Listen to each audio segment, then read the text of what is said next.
All right. Thank you for attending this. I think it should be a very interesting discussion. We should start by introducing ourselves. And I guess I'll start just because I want to give you some context for how this came to be. I'm Alice, and I have been a psychiatrist and classically trained psychoanalyst for almost half a century. I started my residency in 1975 and analytic training in 1978. And that was the time when it, and I'm sure some of you know this period in history, when it was all about, it was a one-person model where the analyst was expected to be completely neutral and anonymous, and the power of the process was the transference neurosis, where every aspect of the patient was became centered around the analyst, who interpreted the transference slowly and in the right way at the right time. That was very powerful when it worked, and when it didn't, it was dangerous. I personally know 3 people who died by suicide in relation to something about their analysis or their analytic training.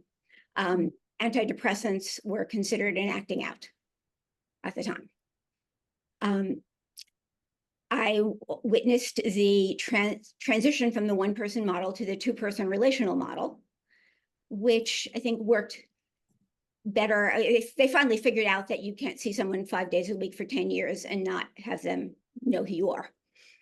So the relational models, entered the picture, and we worked with more people. They were safer, but I think also less potent. And I'm witnessing now sort of losing its potency as, behavioral models, medication, we're considered one of many talk therapies that insurance may or may not pay for. Something's not quite right. And meanwhile, the world is on fire. And the world is on fire, I think, fueled by psychodynamics.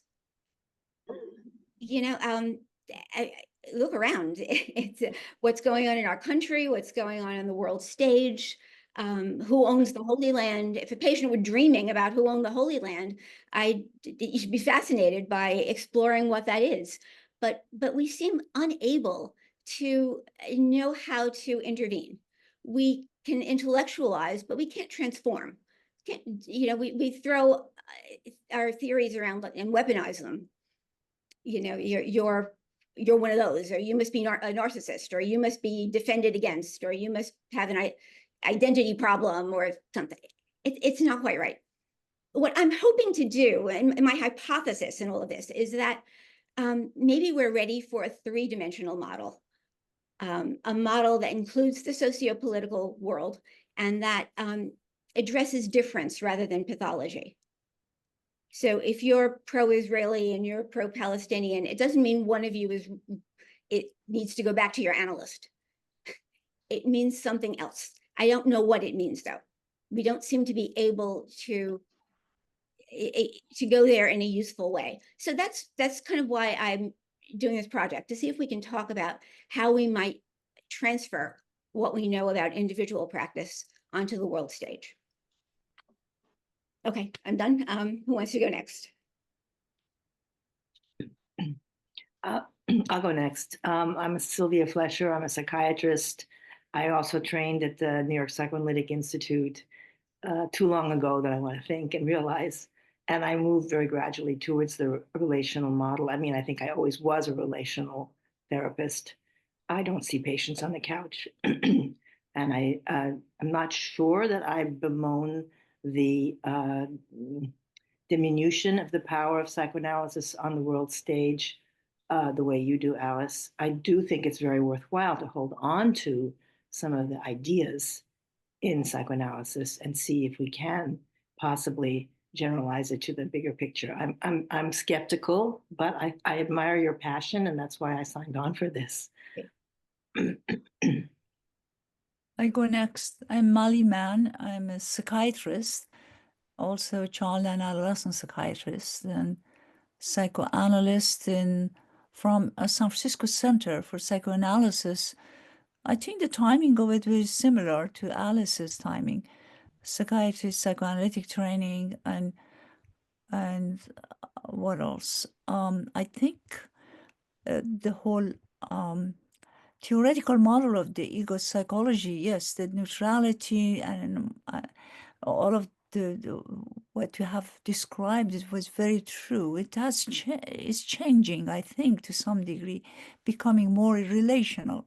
Which as a child psychiatrist and child analyst, I've always been very interactive and talking to parents, the kids. So, it's not like you can't just stay neutral. I mean, it's like obviously not. So that I believe in that interactional model. And what else can I say? Yeah, what's happening right now in the world is very disturbing, and it affects every household, everybody, children, adolescents, and all the violence that goes on. We have to use our words, the power of our own word, to, as psychoanalysts, we respect how communication could help. I'm also skeptical how much we can impact, but I haven't given up any hope, and that's the reason I wanted to have an exchange with the like-minded colleagues that Alice has inspired me to join this webinar. Oh, no, it's not a but anyway, Zoom session, to figure out, because we also have our own feeling we need to process before we are able to help others. So that goes without saying, I suppose. Yeah. Thank you, Alice. Thank you. I could go next. I'm Lynn McFarland. Until I retired 6 years ago, I was at Vanderbilt for 27 years as an advanced practice nurse and nurse practitioner, and I worked in an outpatient clinic. Since I've retired, my big focus has been on nonviolence and justice work, and so I'm really interested in the thesis that Alice has brought up. How can we have a more just world using the skill set that we've got? I have some sense of the privacy of the counseling room was so important to me. That place where we would be both private and public. I mean, a conversation, listening, talking, imagination being a very primary aspect of the relationship. And when I think about how to convert this into the public sphere, I think, to kind of paraphrase somebody else, I kind of think that art is what psychoanalysis looks like in public. So that's something I would like to pursue more in this conversation, maybe.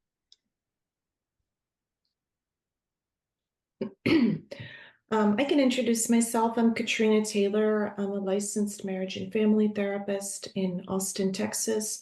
I'm also an advanced candidate through the Institute for Psychoanalytic Studies, the Center for Psychoanalytic Studies, which is based in Houston. And Alice and I connected as a result of some exchanges on the listserv. And I was interested to participate in this discussion too. I do have my own skepticism that psychoanalysis can be applied more broadly. I think psychoanalysis has its utility. Lately I've been thinking about its limits quite a bit. And I do think that we have other disciplines, philosophy, anthropology, that help us understand societal behavior on a bigger scale. But I am interested in listening and having a discussion about this and see where we get to.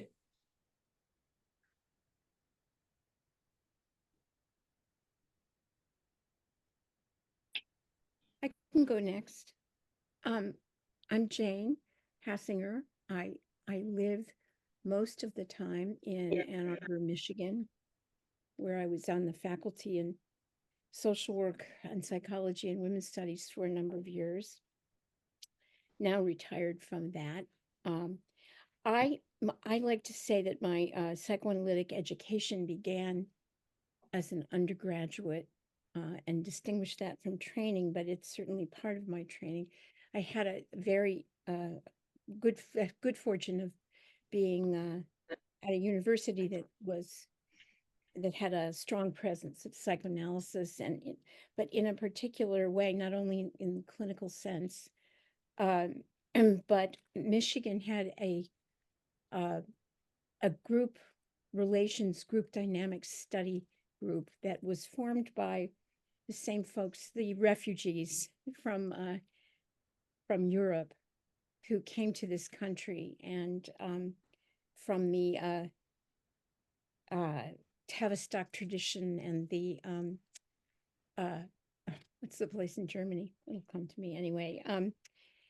And set up research centers at MIT and at the University of Michigan and at Stanford, with the aim of launching interdisciplinary studies to come to understand the kinds of group dynamics that give rise to fascism. And Michigan's program developed a project very much like the National Training Lab program, in which experiential groups were developed and studied, and facilitators for those groups were trained. And I was part of that early project and trained to be a group facilitator at the project in Michigan. And that made a very profound contribution to my outlook and to my professional orientation. Eventually, I really started anchored in group, and then waited to do my psychoanalytic training for a long time, really until psychoanalysis changed. I lived near and was involved in, have been involved in, a very conservative institute, the Michigan Psychoanalytic, and I had a pretty good sense that we would not be compatible. Women didn't do well there in general, and people with dissenting ideas or different ideas didn't do very well there. So I worked psychoanalytically, but not as an analyst for a number of years. And in 2006, I think, I went to a distance program in New York City, Center for Contemporary Psychoanalysis. So I did become a psychoanalyst in the official sense, but it didn't change my practice that much, actually. Because I'd always been working psychoanalytically, and always with the view toward the group, toward incorporating the view of the group and the group of the whole in the work I do, even when I work with individuals. To the idea of applications of psychoanalysis to the wider world has been with me also since the beginning. I've always had interdisciplinary and often international projects going that look at large social problems and intervene in those using psychoanalytic tools for understanding. And sometimes the people I work with don't have formal educations, but I train them as group workers nonetheless, or with a perspective on psychological trauma nonetheless. And so the idea that psychoanalysis has great application out in the world is one that I've cherished for many decades. It's not at all foreign to me. I'm in amazement that it's taken us this long to catch up to that, and to start to work to use those ideas in training of new candidates.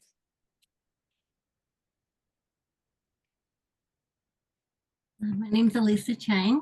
I am a candidate at Boston Psychoanalytic Society and Institute. And I don't know, let's see, I think I've been very, well, I think fascinated, disturbed, concerned about, yeah, I think all the polarization that seems to be happening across the world stage, but certainly within psychoanalytic circles. I know Katrina mentioned the listserv, and there's been certainly a lot of behavior and language there that has been more divisive than I think than exploratory, and I think that really, I think that really sort of shocked and concerned me, sort of watching what was going on, and then sometimes dipping my toes into it and experiencing it for myself, the way in which sometimes even attempts at trying to bridge difference can so quickly break down into very sort of personalized and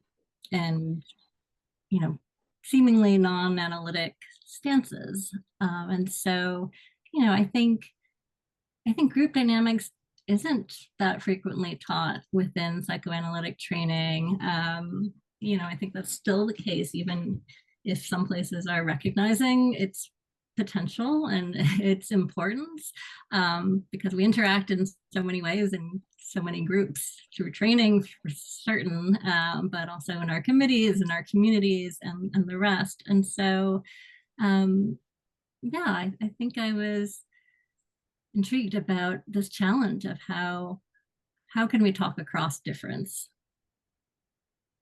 How can we apply some of the better aspects and skills, rather than, I think, as Alice was saying, weaponizing them and using them to just sort of diminish another person's point of view, rather than really allowing ourselves to be open to something different. You reminded me, and I just wanted to add that I do teach at SFCP, Molly, and so we have that in common. And I also teach at Pink, where I'm on the group process faculty and working at creating what we're calling the fourth leg of psychoanalytic training, group being the fourth leg. And so I travel back and forth from Michigan to California rather regularly. Are we going to do sort of a spontaneous reactions to each other, Alice, or how did you have in mind that?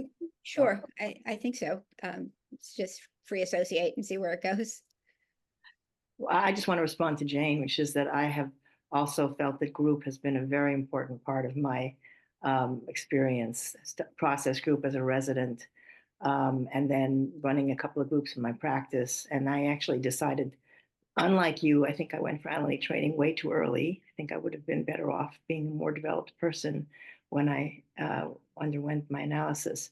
But I did join a weekend at the A.K. Rice Institute, which is all based on Tavistock, and learned so much about myself and the power of transference. And that is actually what got me to decide to enter analytic training. And now I have to say to all of you that I've been we call ourselves still a COVID group, even though now we're long after COVID, but it got established by APSA at the beginning of COVID. And I've been in that group that's 9 other colleagues now for the 4 years, and we meet weekly, and it's such a powerful experience. We're very, very attached to each other, and we've all grown, I think, as a result of being in a group. It's different than individual treatment. Mm-hmm. So you meet weekly? That's very good. Weekly. Yes. Wow.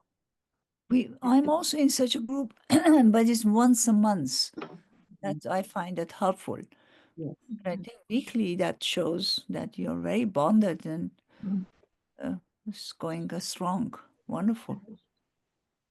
Well, and in the group, I experienced, or I learned, that we analysts come in so many different stripes. And I like the idea of thinking that we have an analytic attitude, and that transcends the question of frequency, or furniture? Do you lie on the couch? Do you sit up? Do you see a person once a week? Do you see somebody 5 times a week? But the idea is that you are thinking about yourself and your patient and your dynamic together in a psychoanalytic fashion. Yeah, I've set up, I've had a number of groups just sort of doing these experiments.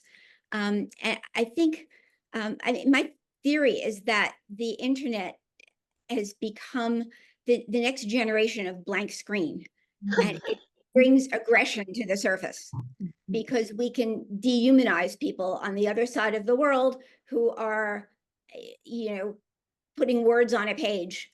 Mhm. And they're so easy to misinterpret. They're so triggering. And, you know, we get defensive, we get offensive, and we say something, some kind of nonsense back. And then we're in some kind of a flame war with people we barely know, or maybe don't know at all. And I think, you know, one of the positive side effects of COVID has been the ability to create these Zoom groups where people can actually look at each other, talk to each other, get to know each other. And I've hosted a number of them with people from different political perspectives.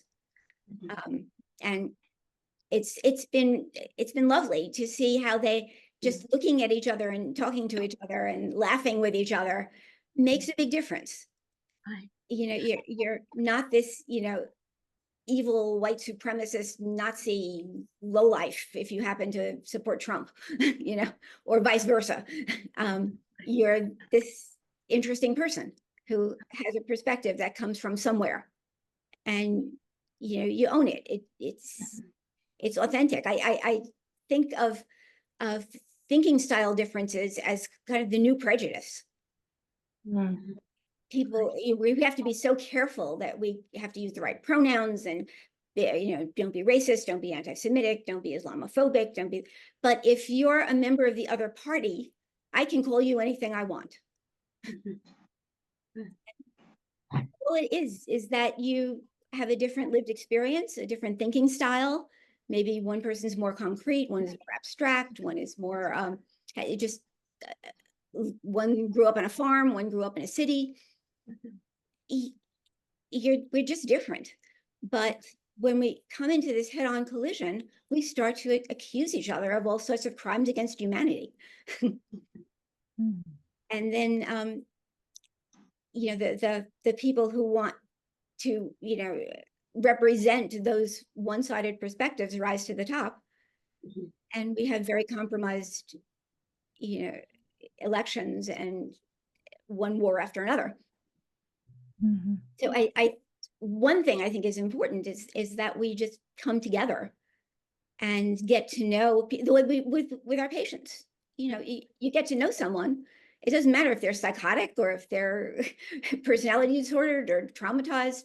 You get to know them and you understand where they're coming from, and then you can move. And I think the same thing should be true of people who come from different political or religious perspectives. I'm experiencing an in vivo version of that at the moment here in Michigan, where there's a very large Muslim population and who have become quite politicized since the war in the Middle East and the most recent war, and many of whom have opted out of the Democratic Party that they used to be quite active in, and now are going to vote for Trump. And I've found this to be astonishing and distressing in the extreme. And since I'm working a little bit on the election, some canvassing and things like that, I am coming into contact with some of those folks and trying to understand their argument and their position. And I'm having a lot of challenge doing that. Well, but I feel I must. The challenge arises because there's a group factor and kind of a mass power of the particular kind of compositions of the population that are in Michigan. They are more Muslim and so forth. They're very disenchanted with Democrat Party right now. That's what I'm hearing. Yes. Pretty Yes, angry. and it's tactical. It is tactical, the position. They may even hate Trump, and yet they're still willing to vote for him Mhm. as a tactic to put pressure on the Democratic Party to change. And How do you find yourself responding to that yourself? It's well, my own personal response is I understand the logic, but I feel that it has a kind of, there's a missing piece in either an inability to understand the seriousness of this moment for really the world, I think, or a kind of over investment in a tactic, in some way that erases other features, other reverberations of this decision. And I feel like arguing with it, but I know that that's folly and the wrong thing. I can empathize up to a point. I just wanted to acknowledge that I've been a member of one of the groups that Alice does online. We have met together, and I agree completely with how she describes us. We're very different in many ways. I don't have anything to add to that right now, but I just thought I wanted to acknowledge that. Yeah, I recognized you from watching some of the videotape. Yeah, yeah. So I want to express my admiration, Jane, for doing the canvassing, because I know a couple of people who have been doing that, and part of me, I feel like I want to be able to do that, and yet my anticipation is that meeting somebody at their front door would immediately devolve into either, oh yeah, I'm fine, I totally agree with you, or how dare you bother me, and that there would be no actual dialogue, since you're using the term waging dialogue, Alice, which is a great way to think of it. Can we in fact affect the other person's point of view, or do we have to say we agree to disagree? And I'm still waiting to see how we're going to change that. What can we do differently? And on one more thought, when you talk about what we do with our patients come to the office and they are at least ostensibly interested in changing. I don't know if we have the buy-in from political parties or large groups to say, to do the work that you are hoping we're going to do. If you don't have willing participants, how do we get there? My immediate thought is the word art, which Lynn brought up. We need to be something beautiful, powerful, original. I think I get frustrated with psychoanalysis that seems to have regressed to seeing itself as a helping profession. That it's lost its potency, and in some ways it should have, because it was dangerous before. But I think we can regain it, and I find it fascinating that we're all women, because my original work back in the first paper I wrote in the Quarterly in 1993 was called Creativity, a Work in Progress. And the theory was that Freud looked away from all things creative. And so he did not allow his children to transcend him without devaluing him and fragmenting. I sort of predicted it back in 1993. And by creativity, I mean women, art, and God. His classic line, beside the problem of the creative artist, psychoanalysis must, alas, lay down its arms. He didn't know how to analyze artists at all. God was an illusion. And what do women want? Personally, I said babies, but he didn't think about that. Well, Martha was having lots of babies. But there was something missing in his relationship to creativity. And so when you said art, I salivated because I think there's really something that we can do that would paint a picture of something that maybe the world can begin to look at. Mhm. Another way to understand why we can't stop killing each other. Yeah, I think that's a very good point. The art, including the visual art and also poetry writing. You're an artist. Yeah, when I get so disappointed, I go and write poems. It's my respite. But all different kind of arts. That's very um, healing, and also it's transformative in a way. Yeah, we don't do that enough, as if it's just not so serious. You're not doing analysis somehow if you just devote your time to doing these other things. That's the attitude we hold, unfortunately. But yeah. Do we think that as women take more of a prominent role in the world, less second behind the men, but in front maybe, that we will have the capacity to be less aggressive? I mean, that would be my dream. I don't know if it's proved to be true, but is testosterone the basis of men's aggression? Capacity to be less aggressive. But the opposite is also one could have the capacity to become even, aggressive too. I mean, I don't mean comparing it with men, their testosterone level and what goes on right now. There are this Putin and Trump and, North Korea thing. Yeah, maybe I think women have that capacity, the role that they play, in my opinion, that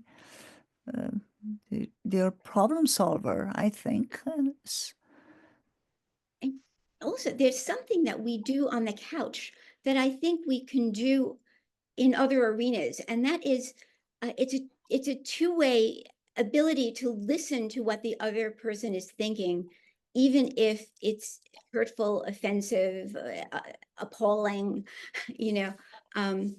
If one person is transgender and the other person thinks God made two sexes, stay in a room and talk.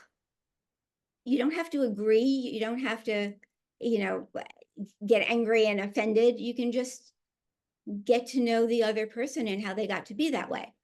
If one person is supportive of the Israelis and another supportive of the Palestinians, stay in a room and talk and tolerate the discomfort of saying, here's why I don't like you or your people, and tolerate hearing back what that person says in response. I think women can do that and deepen it, because right now I think we're still in a fight or flight position. You empathize until you can't stand it anymore, and then you block, ghost, insult, ridicule, make the other person go away. It's pure magical thinking, but that's what we do. I think that part of it, Alice, is very much related to the art of being able to tolerate the art that goes into that. We don't think of it or use that word, but it is a skill. It's an artistic. It is. Yes. It is. One of the reasons I call this waging dialogue is because the prejudice toward me has been massive, in that when I talk about dialogue, everyone assumes I'm a Pollyanna who just thinks that talking pretty is going to save the world. And isn't that stupid? And yes, it is stupid. but I have to sort of work around that assumption. And what I'm saying is that I need, if we're at war, I need to be able to say to you, I'm scared of your people. I don't like your people. Your people scare me. I think you're crazy. And I have to be able to hear you say the same thing to me. Yeah. Well, And Alice, I agree with you about staying in the room and continuing to talk across difference. I think a challenge that's plaguing our modern world, I mean, certainly the Democratic Party, certainly psychoanalysis, is that, in my observation, that the goal is no longer the seeking of truth. Instead, what it appears to be is don't say the naughty words. And that there's no longer, again, this pursuit of truth. And, I'm not sure how we bridge that divide, how we talk across that difference. Mhm. One of the projects, or more than one, actually, several of the projects that I mentioned earlier that were international and interdisciplinary engaged the arts. And in fact, I worked with artists as collaborators to, in a sense, to deal exactly with this problem, because of the problem of words being insufficient and not enough, not powerful enough to help hold us to the ground and, in a sense, help us approach truth. One of the ways we did it in a few ways. One was to use photographers, photographs that people took of their communities, basically, that illustrated very distressing realities of their lived experience. And another was another arts method, a printmaking method. But the emphasis was then on sharing stories using the visual as well as the verbal, and the process of making art, which I think expands beyond, what we can do just in verbal dialogue. And I found that to be very, very powerful. So I appreciate the point about art, not about art as the domain for all of sole domain for these matters, but as a collaborator. Reminds me of, is it Keats? Beauty is truth, truth, beauty. That is all you know on earth and all we need to know. Well, I mean, I think that's sort of an interesting premise. I think, Katrina, what you bring up, the idea that we're seeking the truth, because I don't know that everyone would agree that there is a single truth. And in fact, sometimes I feel like part of the polarization that we have is that people are so wedded to their idea of what the truth is, that someone else holding a different truth becomes so threatening and destabilizing. And so, I think, people are on all places of the spectrum of how relativistic they are versus how sort of absolutist they are. And, and so I guess to me, that's sort of one of the big issues is like, can we open ourselves up to be able to hold in some way, to some extent, someone else's truth, like what their experience is? Because I mean, I know that when I get really wedded to my own truth, like that's when all my defenses come up, and I am much more likely to kind of like push away, and project all sorts of things on the people who I feel are attacking sort of what my truth is, or the people that I care about. And I think that's where we can really lose, like, what is the other person's experience if we are just thinking that there is a single truth. That makes me think of something that Alice said one time that really stuck with me. It's just a phrase, psychic reality. Of course, I've heard that phrase many, many times, but it must have been some context in which Alice said that. It hit me. Psychic reality. We all have a psychic reality. And when I listen to someone else, I have the privilege of getting a little glimpse of their psychic reality. I don't have to agree with it. I don't have to believe in it. I don't, but I'm getting a glimpse of their psychic reality. And this last week, they came out, and this team of 172 researchers came out with a brain map of the fruit fly, the adult fruit fly, and it's been all over the news. And I looked at that brain of the fruit fly, you know, little tiny fruit fly, and I thought, that fruit fly has a psychic reality. You know, that fruit fly is complex enough to have its own world. And then, so you take that to the 10th degree, which is us humans, and think, gosh, it's complicated. Yeah. Well, this Yeah, is what happens. The psychic realities of all the individuals, it collides with one another, and everybody has a claim to the, validity of their facts, their truth, so-called the truth. And not to mention, I just came back last week from Seattle. It was American Academy of Child and Adolescent Psychiatry annual meeting. I was one of the discussants in one of the panel. But there were a variety of topics, one of which had to do with which world we are talking about. This is a kind of a virtual world, particularly for children and adolescents. They're so much wedded in that kind of a virtual, their own reality, that they create that. So that what do we consider that nowadays? So it's a generational, the collision, what's online, what's not online. It's like it's very complex. It's it's very hard for parents also to be able to stay helpful to their kids. And I think this time, in modern time, that parents are having a much more bigger challenge to deal with that, social media. And that was one of the topics that they were talking about, that how social media will form and change and our ideas about what's real, what's not. Yeah.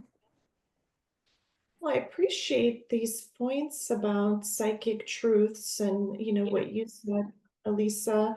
But, it does seem to me maybe there is this kind of tension between multiplicity and unity. The multiplicity that we do each have our own history and lived experience and psychic truth, but that without a degree of unity, you can't have an organization, you can't have a country, if there is no unifying truth. And I think that that's where we are, both, as a country, as as an organization, meaning APSA, and that this is playing out in all kinds of institutions and nations across the world.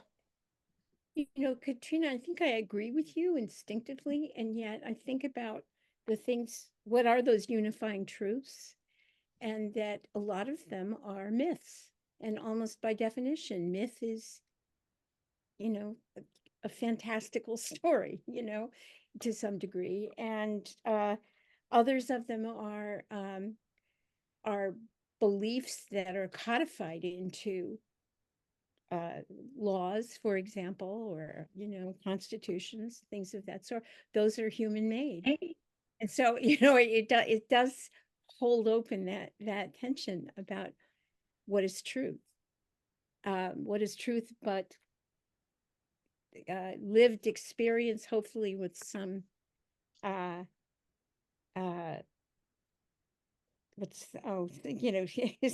some anchoring in data and research. But I think it still, it allows us, in spite of this flexibility and in spite of our being challenged at the level of about our ideas about psychic unity or unification, it allows us some opportunity to stay in that tension.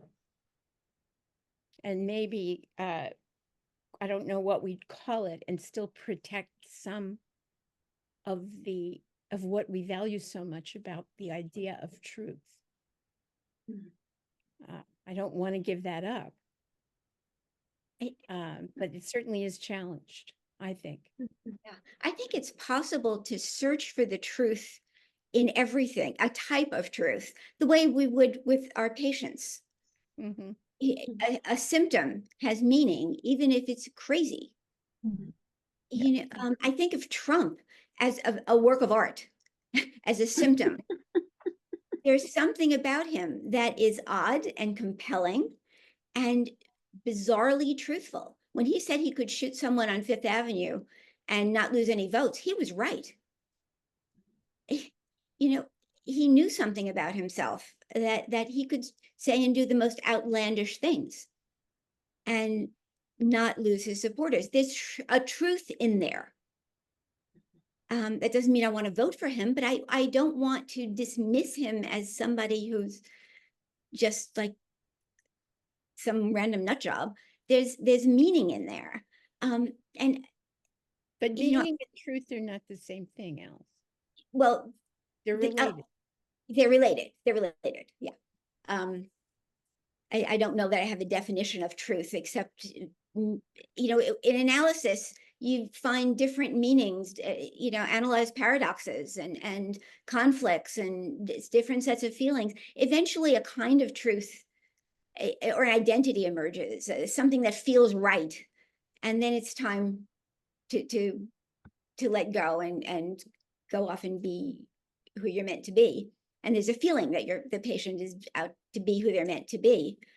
But you know, you look for certain kinds of truths.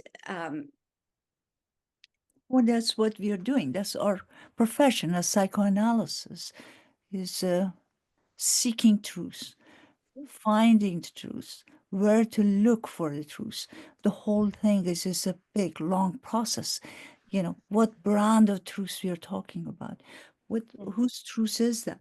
It's all in all, this is what we are in this profession. But I don't know about the Trump truth.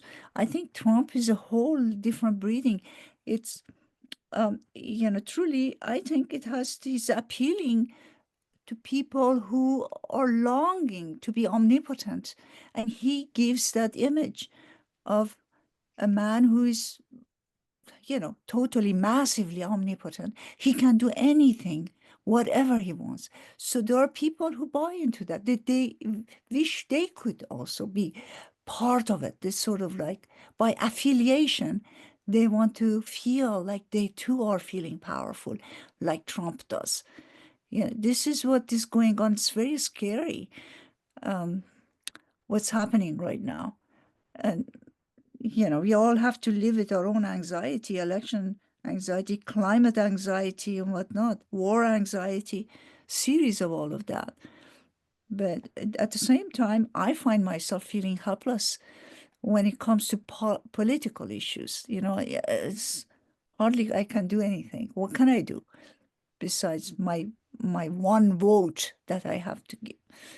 I did put my vote in the other day in the I mail. wanted to go vote early today, which we can do in New Jersey, and we drove to the town library where you can do it, and the line, I was amazed at what a line of people there were. Oh, good. And so I don't, you know, whatever the outcome, I'm sort of in favor of greater turnout. I'd like to know that the American people are engaged more and that the, you know, our percentage of voters increases, whatever the outcome. But I wanted to add my own one aspect of what I think of as Trump's power and the fascination that people have with him.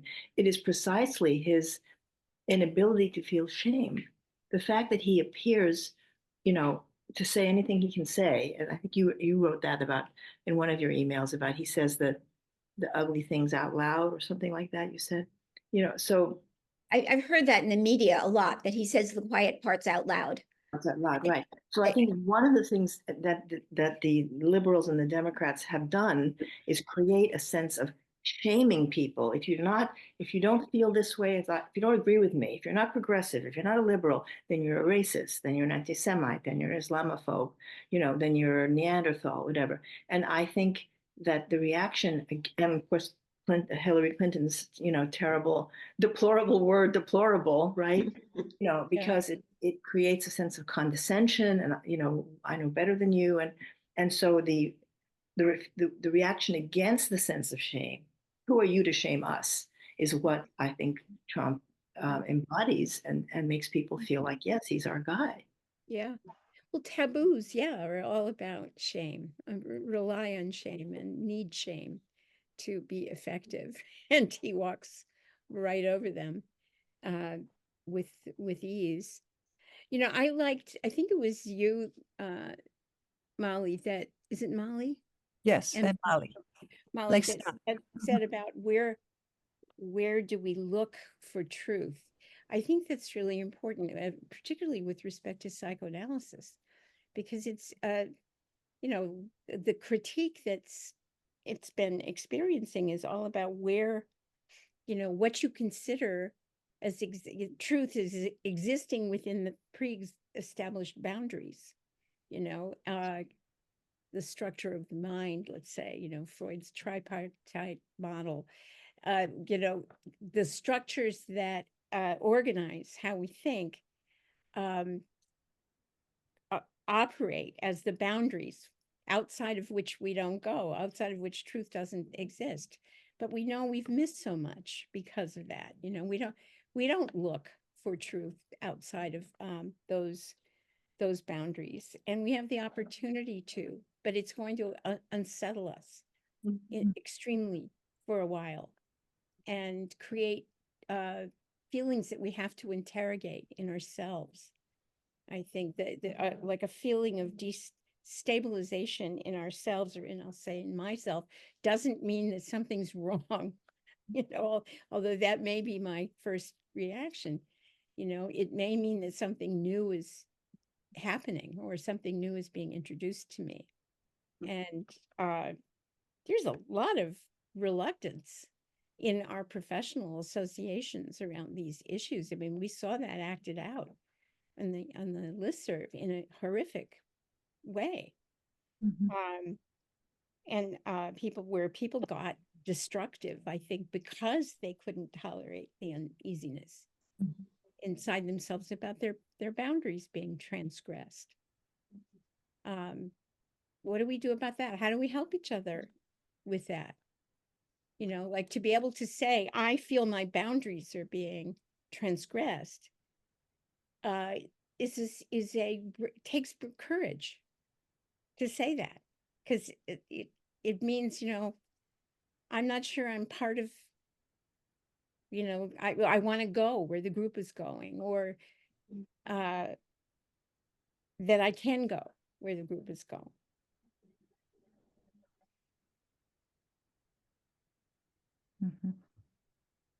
That's how I feel with the voters in Michigan, the Muslim voters, that either I can't go where some of them are going. I can't risk what I feel they're risking. And I have trouble appreciating what they're telling me, which is that it's a risk not to do that they have to risk the destruction of the Democratic Party in order to ever establish any real change. Now, that sounds a whole lot like some of the critics of psychoanalysis. You know, we have to risk letting psychoanalysis kind of fall apart a bit for a while until we have a sturdier version of it, a roomier, more just version of it. But it creates terror in people. Jane, what you're thinking makes me think of Sylvia's earlier point. I think that the rise in populism is a result of the Democratic Party for one, but other institutions embracing luxury beliefs, as Rob Henderson would say, he coined that term, but the luxury beliefs of the elites that leave the common people in the dust, so to speak, right? That, you know, the people in, you know, a state like Michigan, certainly here in Texas, you know, they're struggling with unfettered immigration. They're struggling with inflation. They're, you know, they're struggling with this instability that we're seeing, right? But what we're seeing, you know, a lot of our institutions pushing, say, our pronouns, right? Or open borders. I mean, these are wildly unpopular, out of step policies that don't take into account the everyday struggles that people are experiencing. And I don't know how we can be surprised that they're turning to a populist leader who, at the very least, we can say takes their concerns seriously. Yeah. Yeah, that's what I'm hearing too. My small sample of the patients who talk about politics, which is much larger than ever in my career, there are quite a few people in New York City who are going to vote for Trump. And I actually read an article recently saying that more New Yorkers were going to vote for Trump than in the past. So my sample is actually accurate. And they're, some of them, like the idea that he says the quiet parts out loud and allows them to be a little bit crazy and validates that it's okay to be a little bit, primary process. But others are, teachers who don't like the busloads of migrant children. I don't know, different kinds of assumptions about economics. I don't know anything about economics. Nobody's teaching me anything about economics. All I know is the other guy has got it wrong. And I don't know.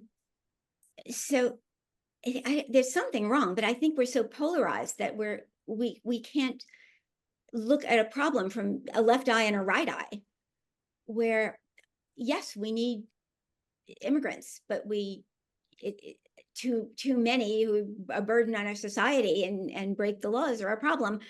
How can we fix that? It would seem to me that in other fields we have a problem like that. We can design something that will fix it. Something creative. Talk about art. Find a way to sculpt the laws and the philosophies and the supports that make sense. But we don't do that because we're so split. You invite them all in or you keep them all out. It's also not the American way to think about complexity. We Yeah. want things to be simplified. We want things to be reduced to a slogan. We want an answer right away. And of course, there's such a basic mistrust that anything either Trump or Harris says, oh, it's just politics. It's just trying to win votes. That's one thing that I think analysis can market is a process that's fueled by dynamic complexity and human connection. Yes. That we can all agree on. If we're psychoanalysts, we know that things are multi-determined and infinitely complex. And I would say, even when a psychoanalysis is done, you go on living your life and you keep growing and you keep using your tools of self-analysis and things keep changing, hopefully. Maybe we could market something like that. Create some piece of art that holds, something in front of our country, our world, saying, let's stop canceling each other. Uncancel culture. Bring your unfriended people back into the arena and talk to them. And know that you both have elements of truth and you both have blind spots. And there should be some way that we can insinuate ourselves into the socio-political culture if we have some belief in our own power. I think what we've got is beautiful and compelling and powerful, and I'm afraid that we're losing it. I feel like I'm talking to a patient who's like, yeah, you got what it takes, you just have to own it.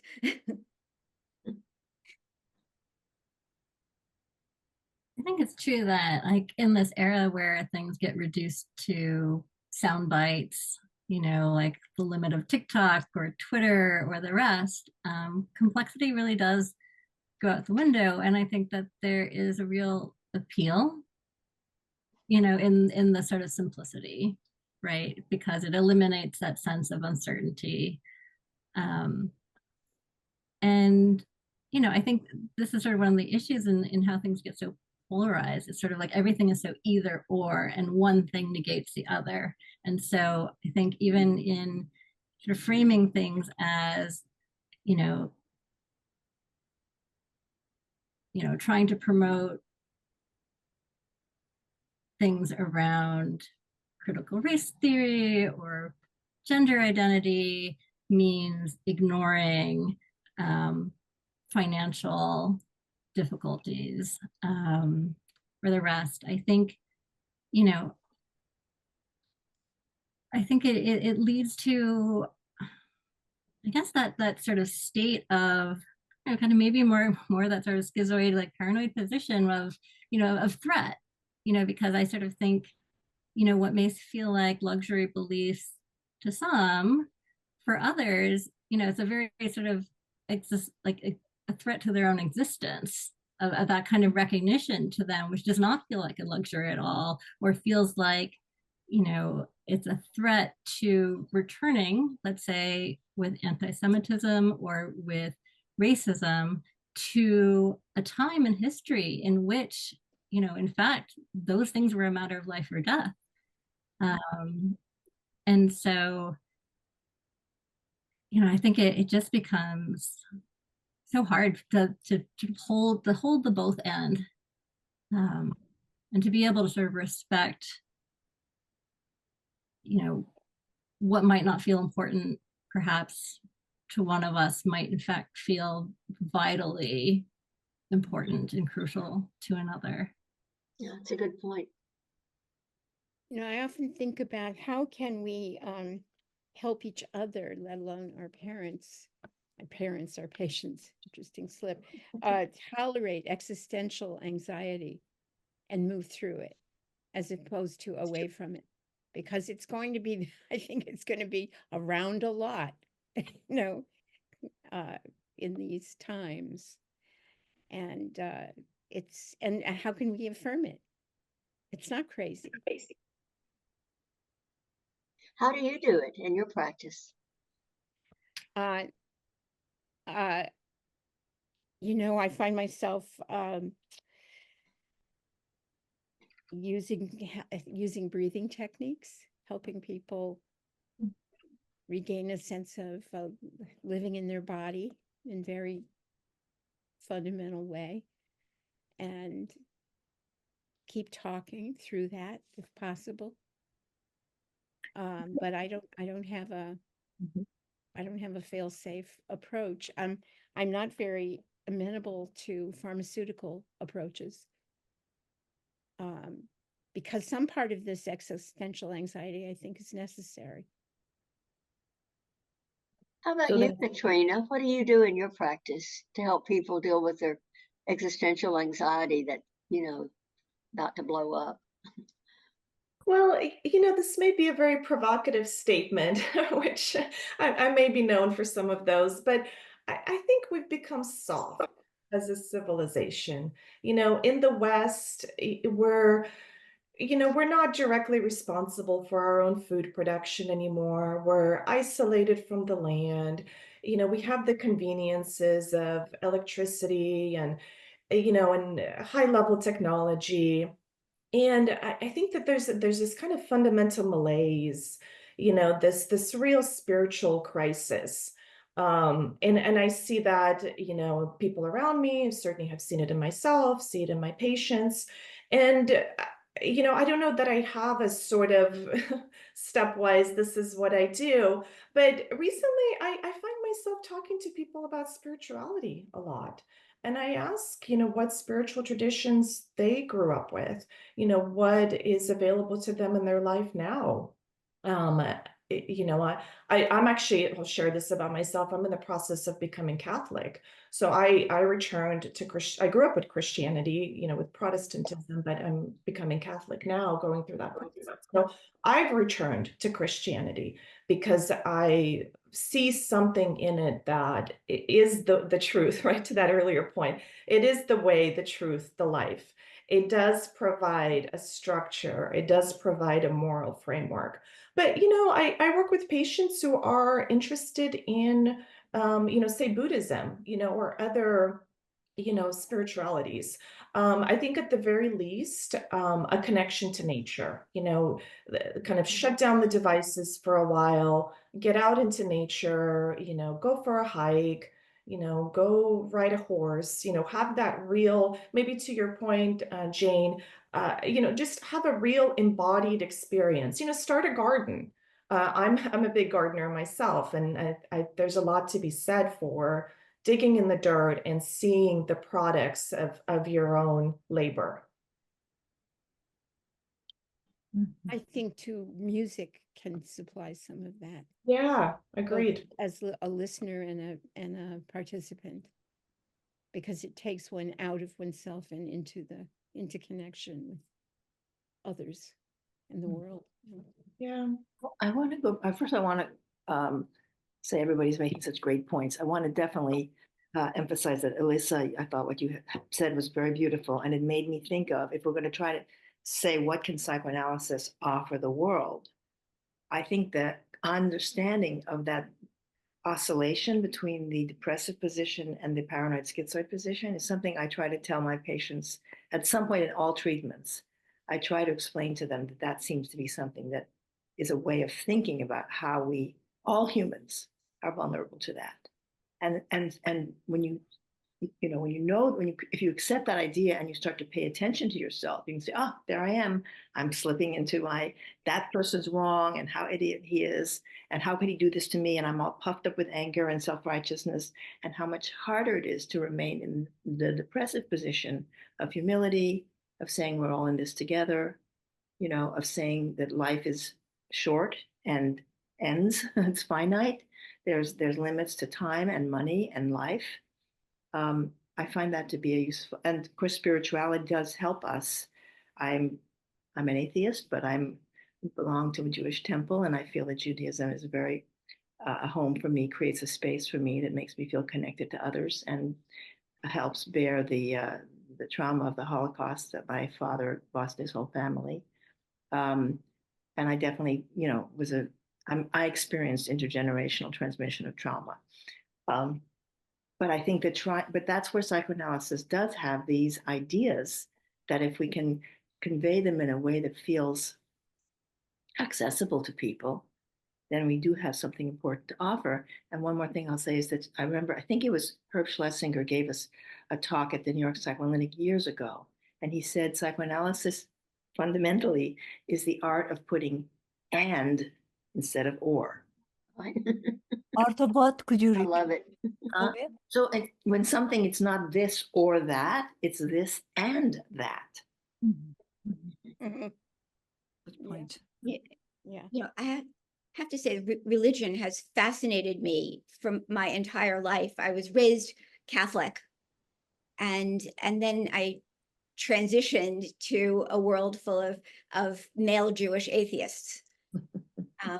And I was, pregnant Catholic artist. And so the idea of difference rather than pathology has been part of my experience from the very beginning, before it had any language attached to it.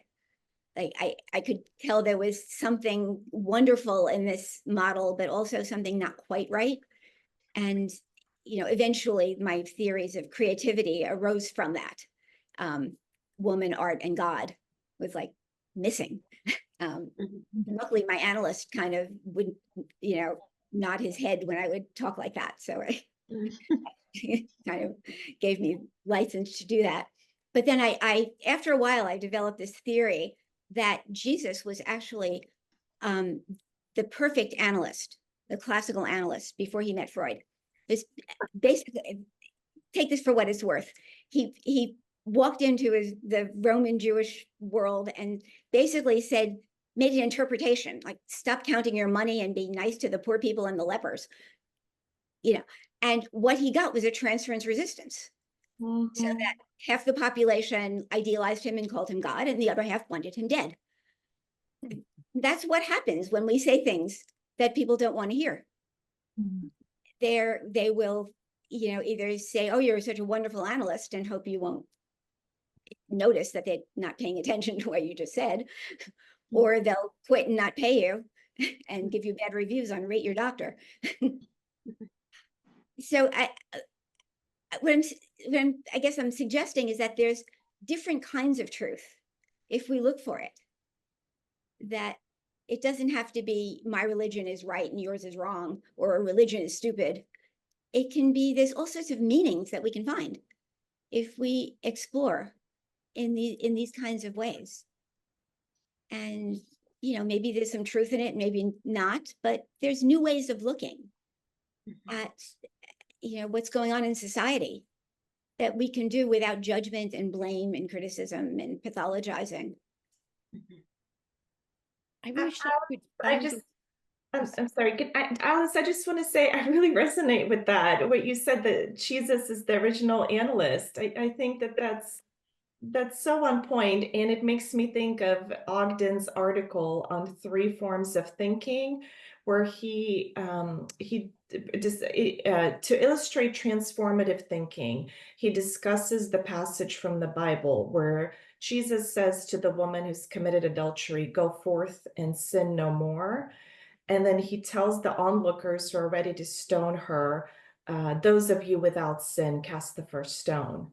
Right. And it's, yes. And what a transformative interpretation that sort of the original analyst. That just Yeah. struck me as feeling That's very how I've true. maintained my thread between Catholicism, Freudianism, and Uh, 2024, whatever is going on. Yeah.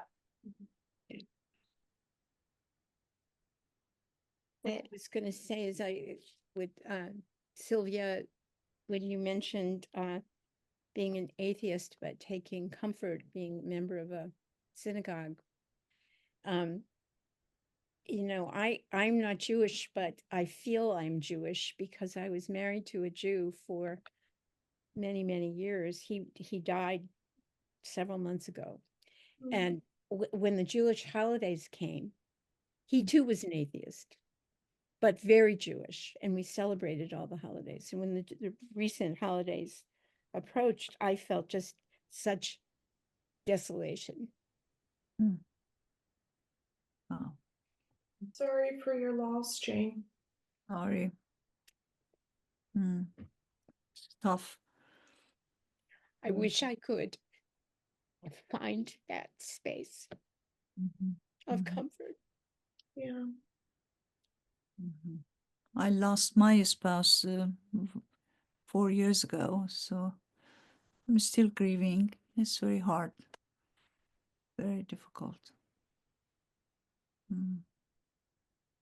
So that space of comfort was in your husband's religious practices that you joined in. What do you do now? Well, I don't know. I mean, I didn't do what he would have done a few weeks ago. I didn't go to services because I felt like it would not, speaking of truth, it would not be kind of an authentic gesture on my part because I haven't ever gone, really. He didn't want to join a synagogue. He had plenty of that growing up.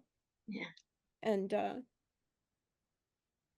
but he was an exuberant Jew. He loved his cultural history and his Jewish history, really. He just didn't like organized religion. So yeah, I don't know. I'll reapproach it soon.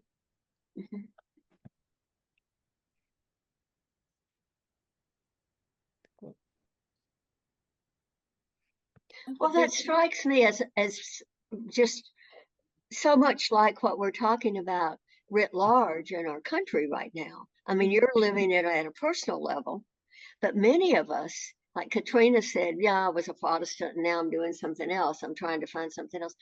And Sylvia said, well, I'm an atheist, but, you know, the synagogue's an important part of my life. I mean, I could give you, you know, some example from my life that's relevant. I think a lot of people are right there now. And I think it was you, Jane, who said early on, maybe I'm wrong, maybe it's somebody else, that when that when things look like they're falling apart, maybe we're looking for something new. Uh-huh. That's a beautiful way to say that, Lynn. Yeah. I think that there is a kind of falling apart we're all collectively experiencing, and we are looking for something new. But I guess maybe to my earlier point about multiplicity versus unity, that, we're all looking in different places, right? And so many people are going online and looking for something, and there's a kind of hollowness to that. It's like we're not united enough. We don't have to be completely united, but I think we're not united enough in looking for something new or building something new.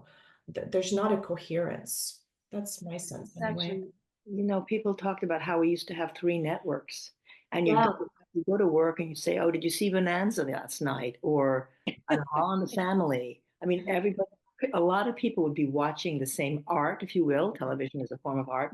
Now we have so many subdivision of cable shows and silos, right? We're all in these little individual silos, and I think that is tremendously hard to counteract. That's interesting. I hadn't thought of that, but yeah, that's really true.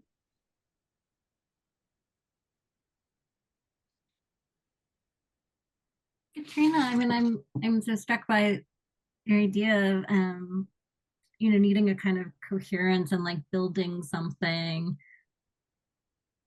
How would you imagine trying to do that? I mean, especially given just how polarized things are, where people aren't, I think, seeming to want to work, across the aisle or, to even engage at all. Yeah, well, I think I'd first want to say that we used to be united by Christianity, that the West really is Christendom. And this is the Tom Holland thesis. His book Dominion is really excellent, where he traces the history of, the Roman Empire and what came before the Christian Revolution, as he calls it, and how Christianity, the Christian Revolution, reshaped the world, right?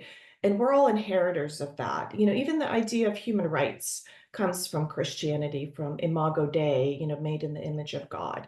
So anyway, so I say that because that's what used to unite us, whether we like it or not, whether we agree with it or not, whether people liked, the power of the Catholic Church, say, or organized religion, that is what used to unite us.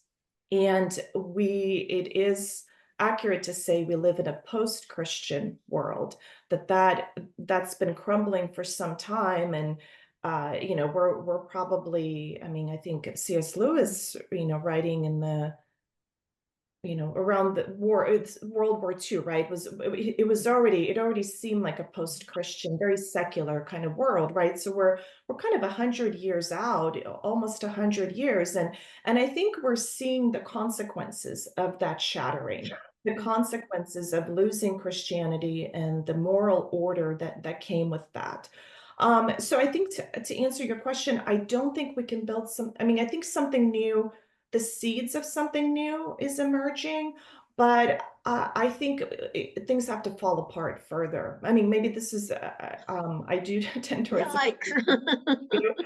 and maybe this is pessimistic, but I think we have to be in the ruins, so to speak, before we can start to build something new. So I would object to the idea of, Christianity as opposed to at least say Judeo-Christianity, at least acknowledge that Christianity grew out of Judaism. But it also, even that is a bit of just like we used to attack the early Freudians for being phallocentric, that's a Christian-centric view of the world. What about the many people who are not Christian? So I can see saying we're in a a unified religious theory. We have we are again exposed to many different colors, you could say, or flavors of religion and spirituality, and the complexity. Now that we're also saying maybe there are not just 2 genders in the world, but there's gender fluidity. we are all experiencing anxiety around having too many choices, maybe. And there's a wish, a desire, an understandable desire to go back to a time which was simpler. And maybe this is very interesting, Sylvia, what you just said. I think I can resonate with that. I think that we are expecting of ourselves a lot more to be able to absorb all the diversity and differences that religion, race and whatnot, it's offering. It's just so difficult. I think our mind is, I worry about our mind, that how much we can take this, being able to accept and process the differences that we have and be open to that and all of that. Because it's so many differences in almost any area, like gender diversity or religions and whatnot. It's like, okay, first you need to also understand what's all about before you allow yourself to process it and accept that. You can't just artificially say, oh, okay, I'm all for it, without really thinking it through, mentalizing it. I come from a background that, my parents were very much into the old Persian religion of the Zoroastrianism. Okay, but I've lived in this country for almost all of my life, since I was 20, 21. And but then, I felt like Christianity suits me most. So now I'm a Congregationalist, and we've been a Congregationalist for many decades. So I got married in that church. My daughter got married. It's like, they all have some differences, no doubt, but the principles of that, I think, is very similar in my way of thinking. But with all the things that's going on right now in Gaza and the war, I seem to find myself gravitating to my earlier, earlier training. I can't say training, but, the influence of my family culture and Zoroastrianism. Feel like I go back, revert back to that. The good thoughts, good words, and good deed. Those are the three very simple principles, but it's very psychoanalytic in my view. What leads to what, and, all of that. So it's comforting to think about it. And I've had, friends and childhood friends that they're now going back to the same thing. Really? It's just an interesting phenomenon. Well, I'm I interested was to raised a study. Congregationalist, Molly. Was But that? I was raised a Congregationalist, yes. And I have thought about going back into that church just to see what it feels like. I'm doubtful that I'll actually do it.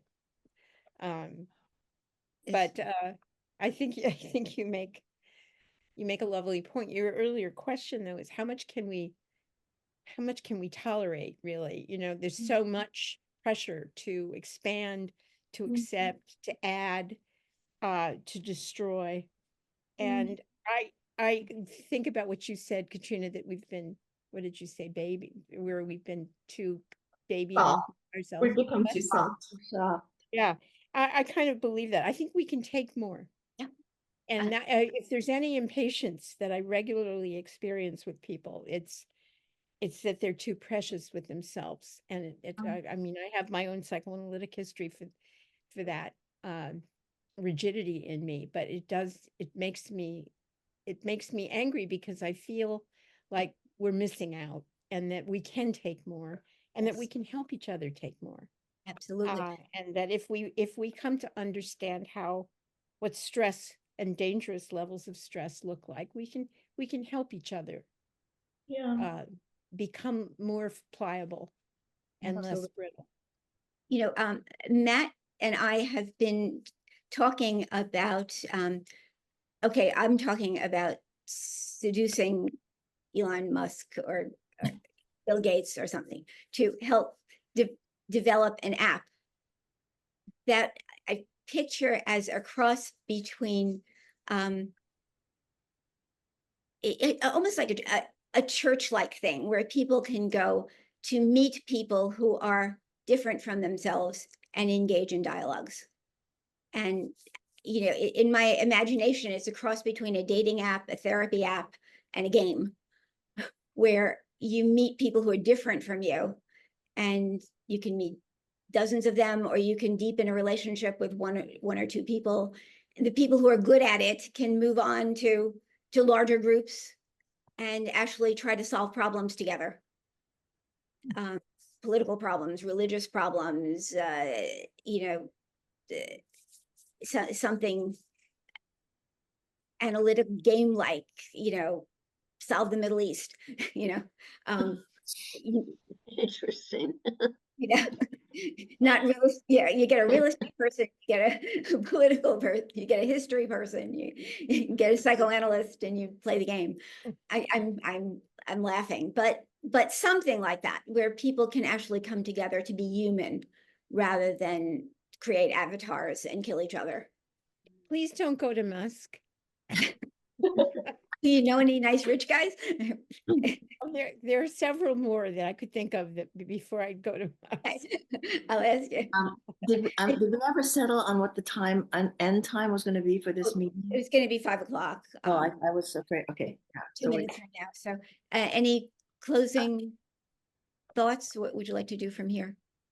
I would also suggest Bloomberg if you're going to look for a rich guy over Musk. He may not have as much money as Musk, but yeah, no, I just do want us to end it. I need to end at 5, so I want to make sure we have a minute or two to say goodbye.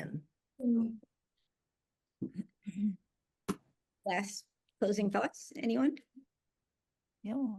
I want to thank all of you to have participated actively, eagerly, enthusiastically, and, you know, really, it means a lot that to have that openness to share ideas and thoughts, and I appreciate that. Me too. Too. Yeah, thank you all. Yeah. getting to know all of you a little bit.